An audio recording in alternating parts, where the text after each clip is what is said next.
زوردار کلیپنگ پھر کلیپنگ ہونی چاہیے.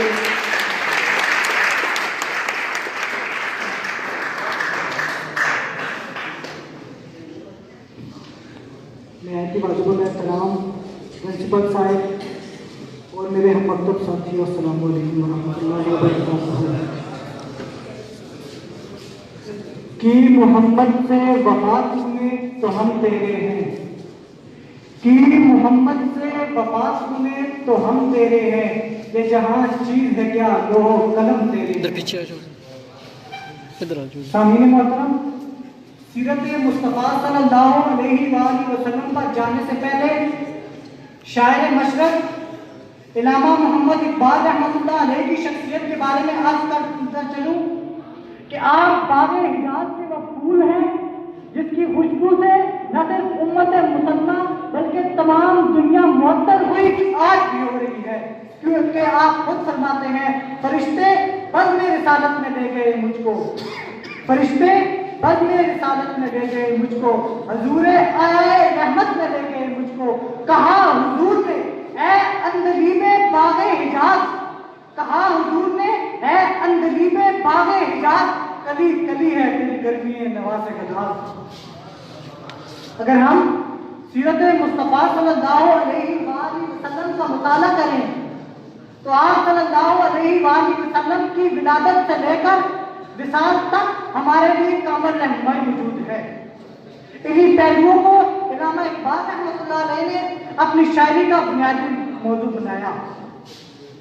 اگر ہم ولادت مصطفیٰ صلی اللہ علیہ وآلہ وسلم پر بات کریں تو آپ صلی اللہ علیہ وآلہ وسلم کی ہستی وہ ہستی ہے جس کے متعلق خود رب العزت نے ارشاد فرمایا لا لاق لما خلقت الافلاق، بلکہ جہاں تک ارشاد فرمایا لا لاق لما اظہرت الربوبیہ کہ اے محبوب اگر آپ کو پیدا کرنا مقصود نہ ہوتا تو میں یہ کائنات کی تخلیق نہ کرتا. یہ کائنات کیا چیز ہے، میں اپنا رب ہونا ہی ظاہر نہ کرتا. اس موضوع کو علامہ اقبال رحمۃ اللہ علیہ نے یوں بیان فرمایا کہ ہو نہ یہ پھول تو بلبل کا ترنم بھی نہ ہو نہ یہ پھول تو بلبل کا ترنم بھی نہ ہو، چمنے دہر میں کلیوں کا تبسم بھی نہ ہو، یہ نہ ساقی ہو پھر میں بھی نہ ہو، ہم بھی نہ ہو، بس میں توحید کی دنیا میں نہ ہو، تم بھی نہ ہو. خیمہ افلاق کا استادہ اسی نام سے ہے، خیمہ افلاق کا استادہ اسی نام سے ہے، رب ہستی تپش آمادہ اسی نام سے ہے.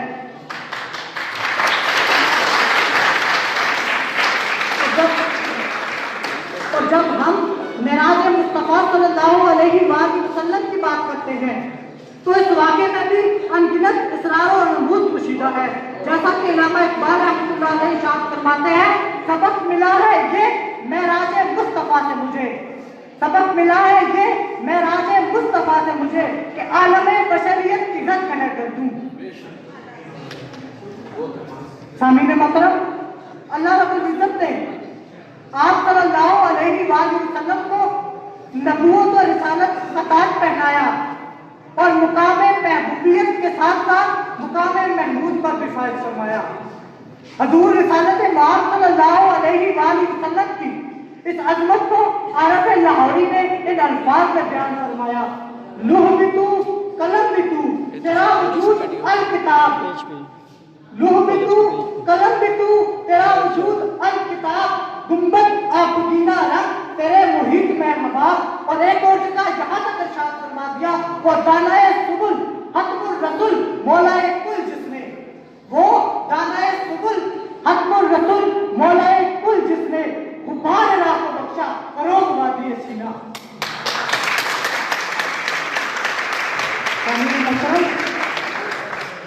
الغرض سیرت مصطفیٰ صلی اللہ علیہ وآلہ وسلم کے جس بھی پہلو کو دیکھا جائے شاعر مشرق علامہ اقبال رحمۃ اللہ علیہ کی الہامی شاعری میں نمایاں نظر آتا ہے. تو آج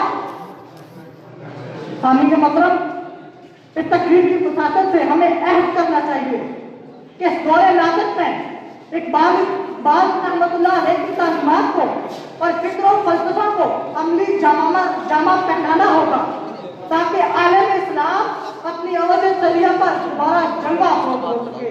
کیونکہ جناب والا اقبال ہی ہمارا اقبال ہے۔ اس شعر کے ساتھ اجازت چاہوں گا۔ لوٹ جا عہد نبی کی سن اے رفتار جہاں، لوٹ جا عہد نبی کی سن اے رفتار جہاں، اب میری پسماندگی کو ارتقا درکار ہے۔